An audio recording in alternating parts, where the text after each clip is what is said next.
watching News 25. Local coverage you can count on. News 25 is brought to you by J.K. Nelson Law, voted Best of Las Vegas. Give them a call, 702-727-9900. News 25 is also brought to you by Desert View Hospital. You can count on us.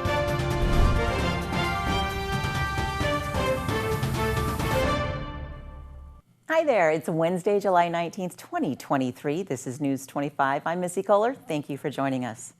On July 17th, an accident occurred in Death Valley National Park on Mud Canyon Road, resulting in the spilling of asphalt from a truck. RJ Camacho has the details.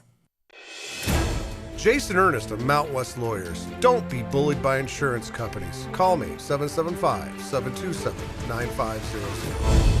On July 17th, a tractor-trailer crashed in Death Valley National Park, releasing emulsified asphalt. Commercial trucks happened to be prohibited on Mud Canyon Road where the crash occurred, due to the steep grades. According to reports, the truck's brakes had failed while descending from Daylight Pass. The driver attempted to downshift but failed to stop the truck, resulting in a crash on the shoulder of Mud Canyon Road, 2.5 miles east of North Highway. No injuries have been reported, and visitors to the park assisted the driver by picking him up and driving him to a cell phone service to report the accident. Employees with the National Park Service responded to the scene, which is said to contain an estimate of 5,000 gallons of emulsified asphalt and 150 gallons of diesel released from the truck when it crashed. The National Park Service and the trucking company involved are currently cooperating to remove the wreckage and clean up the site. Currently, as of recording, charges are still pending.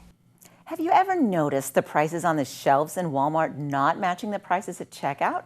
Well, Nevada and Walmart have reached a settlement regarding this matter. Here's the story.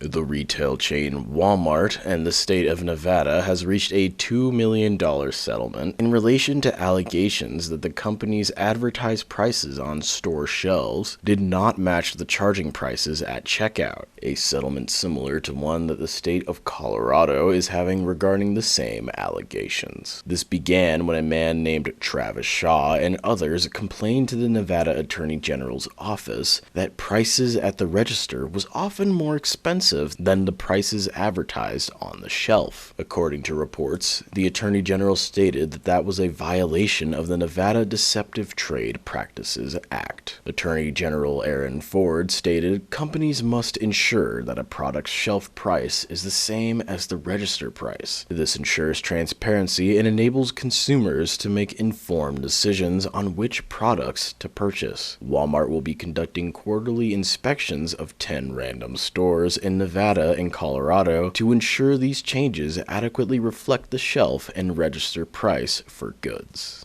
2 people were recently arrested during a traffic stop where they were alleged to have drugs in their possession.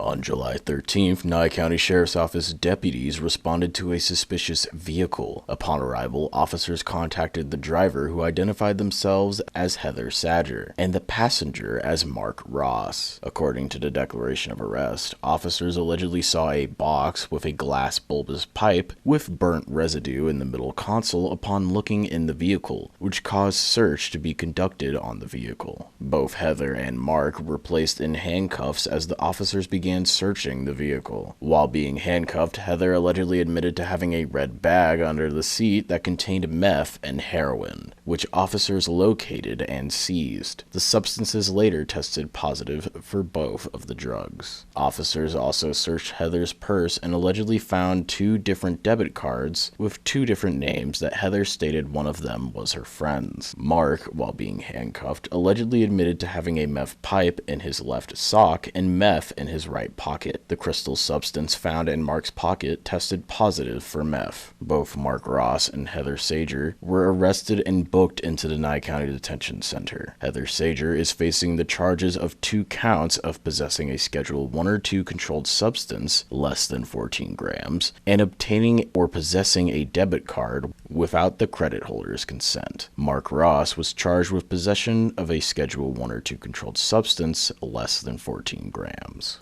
The heat lately has been rather ridiculous with hot air and summer heat that makes you feel like your chocolate bar that was left out to melt. So we talked to John from John Air about tips to keep your house cool. Yeah, when it gets over 105 degrees, I recommend not turning that AC off, and going to work and come home and turn it on when your house is 105 degrees. That's really hard on the units. It's better to let them run. And, what they say in the business, forget it, set it and forget it. Also, if you're going to back set, I wouldn't go more than 5 degrees. If you're going to back set your air, save some money on energy. Because what happens in your house will turn into a thermal mass. And that takes a very, very, very long time to cool that house back down. It only uses what it needs. So as the load of the heat load of the house goes up, then the unit ramps up also. And it only uses what you need. The other thing is changing filters, especially in the summer because you have more run time. In the fall and the spring, you might not need to change them as often. But in the summer, you're going to have a lot more run time because it's so hot. And them filters are going to get dirty quicker. So I recommend, keeping an eye on them. Because when it does get hot, like now, everything's critical. Everything's running at full load capacity. So if you do have some problems, a loose wire, a bad connection, maybe a little low freon, it's going to rear its ugly head when it gets this hot. Then you're going to have problems. Plus, it costs you money to run a system that's not running properly. Give John Air a call at 775-751-2372. We have 24-hour emergency service. We'll be glad to help you out and answer any questions you have. Also, we have a club membership that gives you priority service, and it includes 2 checkups per year. When we come back, we'll talk Pahrump Trojans football, so stay with us.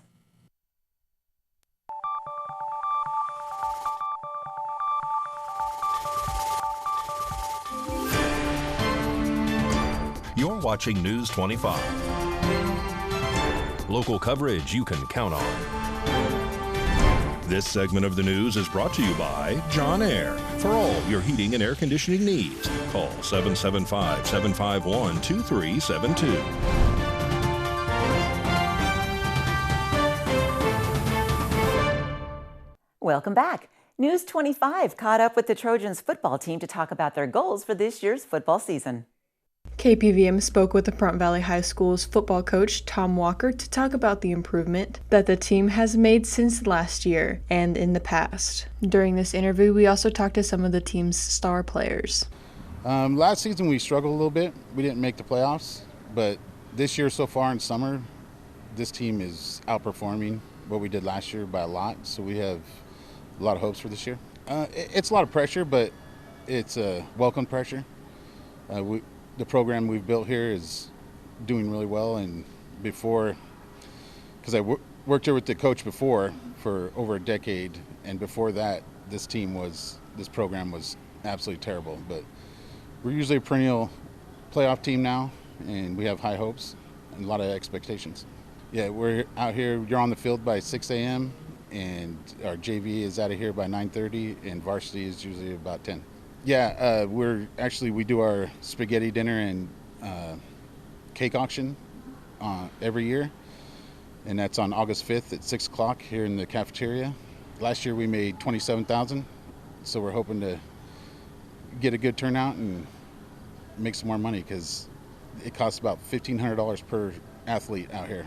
Efren Rios is a left tackle and a defensive end. We asked him what he wants to improve on, and he answers saying that he wants the team to get better as a whole. Expecting to get better as a whole team, not just by myself, and definitely going to go out and win some games. Improvement is mostly what I'm looking for as a team for our life and further on. This year's quarterback, Brennan Benedict, told KPVM about some personal improvements that he wishes to achieve this year, especially since it's his first year being a quarterback. Well, for myself, I'm hoping to thrive as a quarterback because it's my first year. Hopefully go back to my old spot throughout the season and put up some numbers. So I was a receiver last year, and the transition helps a lot because I can read the field and know my defense, know the other defense.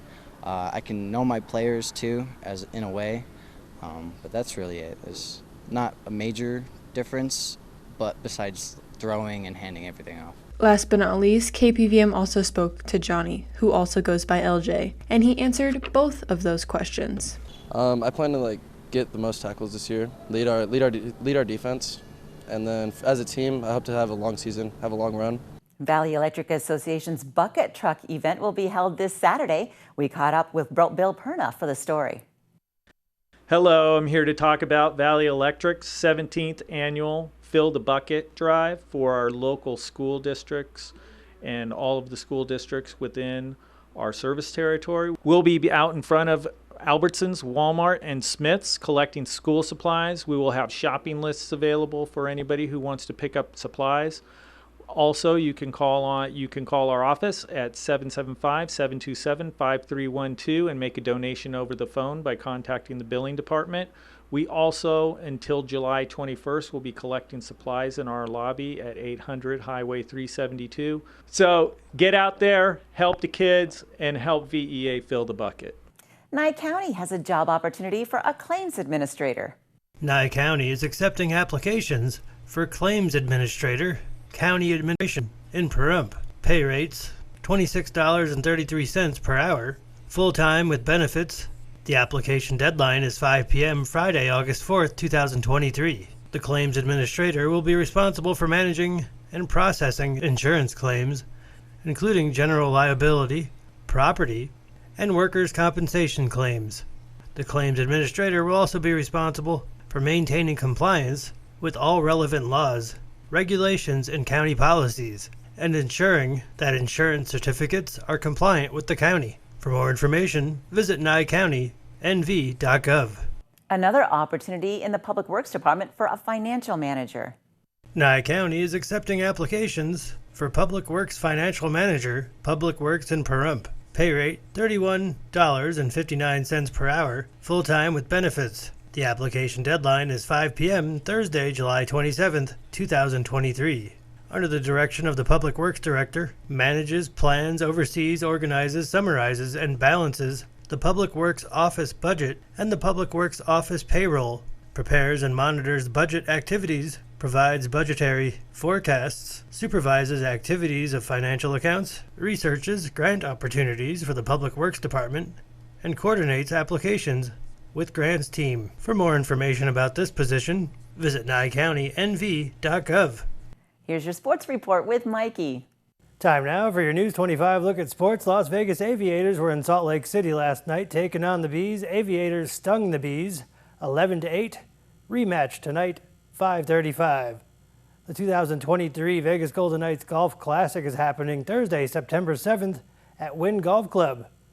Las Vegas Aces return from the WNBA All-Star break tomorrow as they play the Storm in Seattle. UNLV and Syracuse University announced that they are partnering to bring SEICon next year, July 16th through the 18th. SEICon will host roughly 250 companies and about 8,000 attendees at Virgin Hotels in Vegas. Allegiant Stadium is hosting another soccer match between Dortmund and Manchester United on July 30th. And that's your look at sports on News 25. When we come back, we'll talk about how to eat healthy while you're on vacation, so stick around.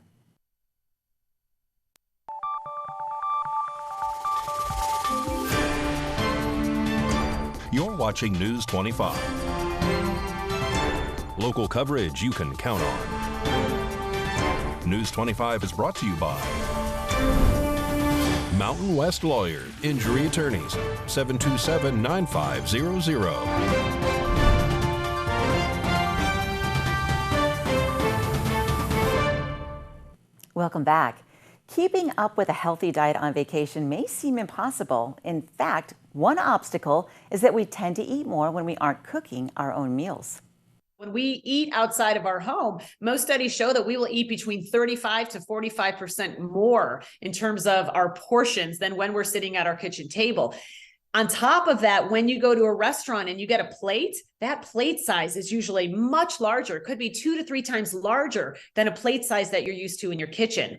So it's really easy to overeat because sometimes you just can't assess accurately how much food is actually in front of you. When dining out on vacation, Cleveland Clinic registered dietitian Kristen Kirkpatrick suggests eating things that will fill us up first, like fiber and vegetables. To cut down on those large portion sizes, Kirkpatrick says you can enjoy half the meal at the restaurant and take the leftovers back to your hotel for the next day. Another tip is modifying something on the menu to make it more nutrition dense. If there's a pasta dish with chicken and broccoli, you can request less pasta and up the chicken and broccoli. When it comes to buffets, she urges people to stick with smaller portions if they want to try multiple things and really focus on recognizing when they're full. And since vacation is a time to relax and enjoy, Kirkpatrick says allowing indulgences is important.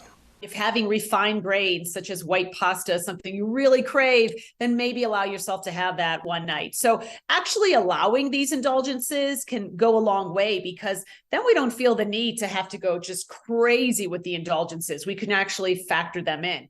Aside from what you eat, Kirkpatrick adds that sticking to a regular sleep schedule and limiting alcohol can help.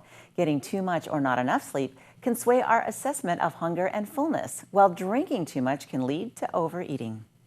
There's going to be a spaghetti fundraising event this weekend for Pets Are Worth Saving. Today's Rescue a Pet segment is brought to you by Realty Executives in Action. Put the team at Realty Executives in action for you. This weekend on Saturday, Pets Are Worth Saving, or PAWS, will be hosting a spaghetti dinner fundraising event starting at 2 p.m. The event will have many things scheduled, such as 2 raffles, a Trash to Treasure raffle, and a 50-50 raffle. An Ugly Purse auction will be held as well, and they will be accepting donations. This event will be held at VFW Post 10054 at 4651 Homestead Road.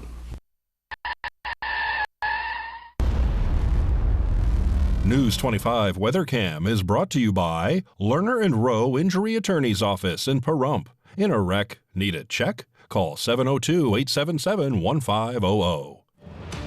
Every time I stepped outside today, I said, yep, it's still hot.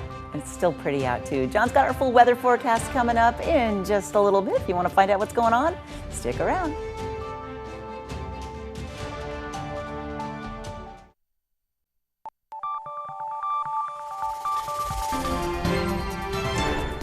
News 25 weather is brought to you by Dairy Council of Nevada. Undeniably delicious, undeniably dairy. Enjoy what's real.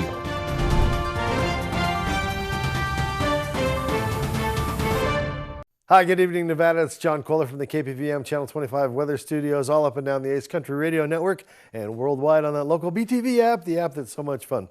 96 degrees out there in Fernley. Fallon saw 97 and just a scant 93 in Carson City. Nice and cool up north. Tonopah saw 88. You're our Cool Spot Award winner. Oh, you were so close, Goldfield. You could just about taste it at 89.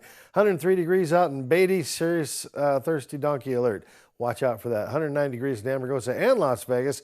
The over-under for the Hot Spot Award, that goes to Las Vegas today. Congratulations, Vegas.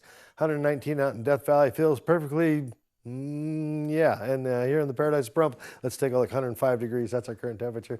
107 just a little bit earlier. Oh my, it was quite fuego today. Winds out of the south-southwest to 11 miles per hour. Didn't really take the edge off. Kind of gave more of that convected feeling that I love so much.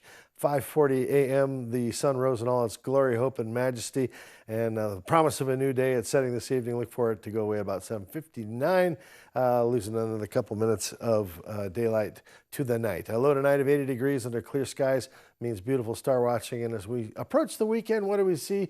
A little bit more humidity, but it's not going to really manifest itself into clouds until Saturday, Sunday, Monday, Tuesday. Looks like it get a little bit swampy. Doesn't really give us a break from the heat. Temperatures up above 110 throughout the weekend. It looks like we cool off just about 2-3 degrees Monday, Tuesday, Wednesday. But clouds in the skies, I guess that's just means, you know, a little more shade for all the rest of us to share. Won't that be nice? All right, back to the desk. Here's Missy Kohler. Thanks, John. Well, that's going to do it for us here at News 25 tonight. We thank you so much for watching. I'm Missy Kohler. Have a great night.